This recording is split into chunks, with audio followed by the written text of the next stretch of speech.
আর কি বলবো, তোমরা আছো, তোমাদেরকে আরো কথা বলি, তোমাদের সম্বন্ধে অনেক খারাপ খারাপ কথা শোনা। তোমরা নাকি আবার এই যে মোবাইল ওই আরো সর্বনষ্ট হয়েছে, তোমরা প্রেম করো। প্রেম করো, ভালো, খারাপ না, প্রেম করো, কিন্তু প্রেম তো একজনের লোক করবা। এমনও শোনা যায় একজনের 4-5 জনের লোকে প্রেম করে। What is this? এটা তো ঠিক না। আমরা প্রেম করছি না করছি, কিন্তু একটা তো বিয়া তো করছি, একটা লাভ বিফোর ম্যারেজ ও লাভ আফটার ম্যারেজ একটা তো হয়েছে, কিন্তু এরপরও তো এই একটারে লই তো আছি। জানো কত বছর? 56 বছর যাবৎ চলছে। ঝগড়া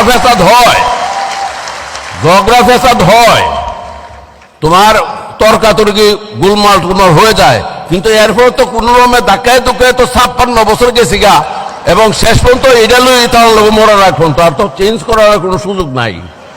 তোমরা একটা লোকের প্রেম করে 15 দিন করে আবার আরেকটার লগে করো, দিস শুড নট বি। এগুলি কিন্তু, এবং এর পরিণামও খুব ভয়াবহ হচ্ছে, এবং প্রায় এখন ডিভোর্স, এরকম মাননীয় প্রধান বিচারপতি এখানে আছে, এটা কি করতাম, ডিভোর্সের রেট অনেক বাইরে গেছে, ডিভোর্সের রেট অনেক বেশি হয়ে গেছে, এবং এইসব কারণে এগুলি বেশি হচ্ছে। এই ডিভোর্স রেটে তো আসলে লক্ষণ তো ভালো না, এবং ডিভোর্স এমন হয় যে একটা বাচ্চা হয়েছে এরপরও ডিভোর্স করে হচ্ছে। তাহলে এই বাচ্চাটার ভবিষ্যৎটা কি? জাতিকে আমরা কোন দিকে সামনের দিকে নিয়ে যাচ্ছি? এইগুলি হচ্ছে। চাকরি বাকরি যারা করে এদের মধ্যে হচ্ছে, খুব দুঃখজনক, লজ্জাস্কর। এই ধরনের আমাদের কালচারে তো এত ডিভোর্স হওয়ার কথা না। এটা বিদেশে, আমরা ইউরোপিয়ান কান্ট্রি, আফ্রিকা, ইউরোপের কথা চিন্তা করলে তো হবে না। আমরা তো আমাদের জাতি, আমাদের যে কৃষ্টি, এই সভ্যতা যেগুলি, আমাদের রীতিনীতি রেওয়াজ যেগুলি আছে, এত তো এই ধরনের ডিভোর্স হওয়ার প্রচলন ছিল না। এই ধরনের এত হইতে পারত, হয়তো দেখা যায় মানে 1-2-3-4টা গ্রামের মধ্যে একটা ঘটনা এমন একটা ঘটছে, এই ধরনের শুনছি আমরা, কিন্তু এখন এই ঘটনা ঘটছে। সেজন্য তোমরা প্রেম করার সময় যেটা মনে করো আজীবন থাকতে হবে, এই মনে করো, আর নাহলে বাউতাবাজি করো না প্রেমের নামে। তোমরা ছেলেদের কথা বলছি, মেয়েদের কথা বলছি, খালি ছেলেদের একলা দোষ দিলেই তো না, মেয়েদেরও এই ব্যাপারে অনেক ভেজাল আছে।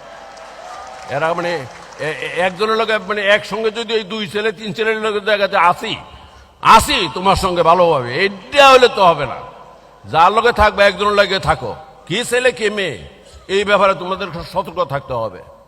এই যে সামাজিক অবক্ষয়, এই অবক্ষয়টা তো দূর করতে হবে, এবং দূর করতে হবে তোমাদেরকে। এই সামাজিক অবক্ষয় দূর করার দায়িত্ব, নেতৃত্ব তোমাদেরকে নিতে হবে, তোমাদেরকে আগে আসতে হবে, এর বিরুদ্ধে নেগেটিভ কথাবার্তা বলতে হবে, এবং যারা এই ধরনের করে তাদেরকে মানে ঘৃণা